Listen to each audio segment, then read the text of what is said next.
Code Talker by Joseph Bruchac. Chapter 3 To Be Forgotten. They took away our hair. My children, Mr. John Benally said after teaching us to say hello in English, I am sorry, but you must now go into this room. We did as he asked. One by one we were herded into a little shed where three tall, uniformed Navajo boys, whose hair was as short as Mr. John Benally's, were waiting. I should explain, grandchildren, that in those days among our people, both men and women always kept their hair long. It was a sacred thing. Cutting your hair was believed to bring misfortune to you, but at mission school they had other beliefs. I was the first one in line. Two of the uniformed boys took me by my arms, one on each side, and pulled me over to a chair. What are you doing? I said in Navajo, just loud enough so that they could hear, but they did not answer me. Instead, they pushed me down into that hard wooden chair and held me firmly, as if I were a sheep about to be sheared. Then another boy with a big pair of scissors chopped off my hair. He did it so quickly that it was over almost before I knew it. Another stunned child was being led in and shoved into that chair before I was even out the door. Both boys and girls had their hair cut. The only difference was that the hair of the girls was left a little longer than the boys'. But I could see from the looks on their faces that losing most of their beautiful hair made those girls feel the same way I felt, naked and ashamed. Not only our hair was stripped away, after being shorn, we were led into two separate buildings, one for the boys and another for the girls. Once we were inside, we were made to take off all our fine clothing and our jewelry. We never saw those clothes or jewels again. Years later, I learned that our squash blossom necklaces and turquoise bracelets and earrings and hair ornaments and silver belts were sold to white men and women. In exchange for my clothing and jewelry, I was issued a military style uniform made of cloth that was rough and itchy, and a stiff cap that was shoved down onto my head. The uniform and cap were too big for me, so big that my cap came down over my eyes. That made no difference to the older students who were handing out our new clothing.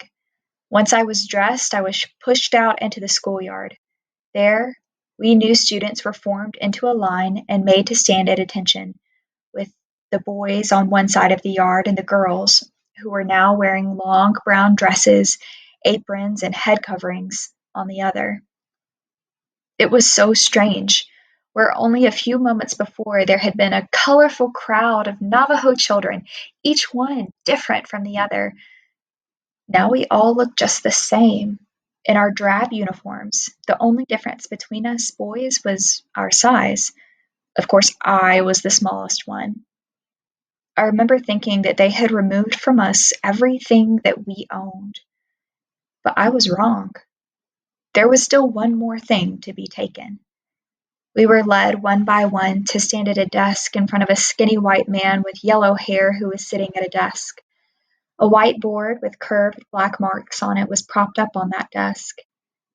None of us could read English, but I learned later that those curved marks that twisted like worms were the letters of that man's name, Mr. Reamer.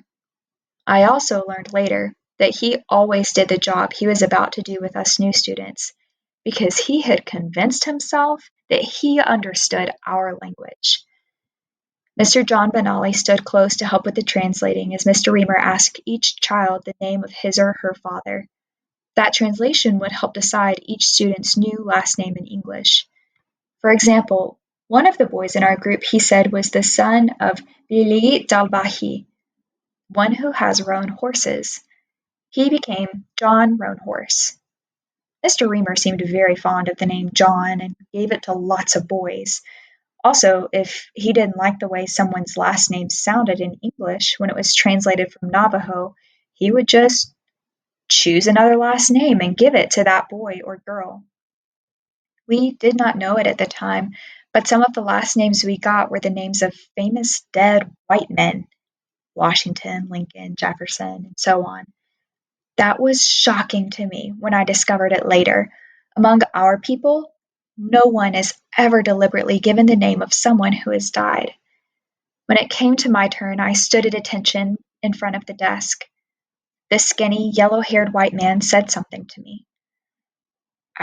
What he said sounded very strange. It did not sound like any language I had ever heard before, not even the English that everyone around us was now speaking. Once again, the white man who made those unpleasant noises. He sounded like someone trying to speak when his mouth is full of food.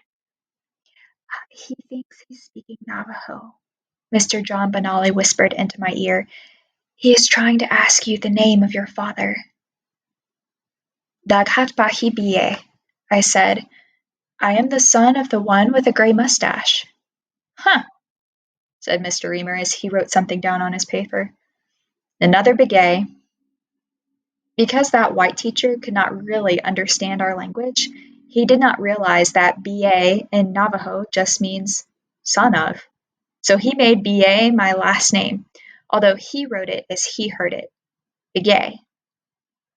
Lots of other white men at other schools did the same.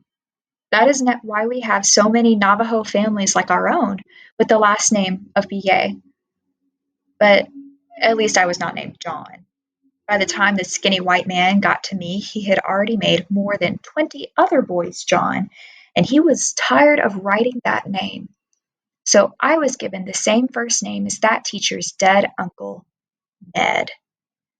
Thus it was, grandchildren, that I began my day as Kiyatsi and ended it as Ned Begay.